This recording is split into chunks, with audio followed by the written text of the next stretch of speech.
வெள்ளத்தாயி செத்துட்டதா எல்லா சொந்தக்காரங்களும் நினைச்சுக்கிட்டு ஒப்பாரி வச்சுக்கிட்டு அழுகுறாங்க. மோகனா சொல்றாங்க ராஜாங்கத்துக்கிட்ட, அத்தை உங்களுக்காண்டி கடுதாசி எழுதி வச்சுட்டு போயிருக்காங்க, இந்தாங்க. சன்னியாசி அந்த லெட்டரை வாங்கி படிக்கிறாரு. சேதுவும் தமிழரசியும் இந்த உறுதிமொழிய ஏத்துக்கணும். இந்த உறுதிமொழியை என் மகன் ராஜாங்கம் வாய் வழியாக படிக்க சேதுவும் தமிழ்ச்செல்வியும் சத்திய பிரமாணம் எடுக்க வேண்டும். சன்னியாசி அந்த லெட்டரை ராஜாங்கத்துக்கிட்ட கொடுக்கிறாரு. ராஜாங்கமும் எல்லாத்தையும் படிச்சு முடிக்கிறாரு.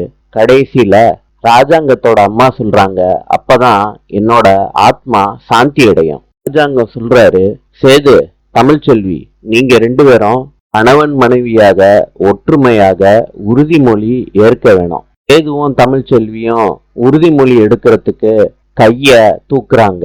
இத பார்த்த வெள்ளத்தாயி சிரிக்கிறாங்க. நாளை சந்திப்போம்.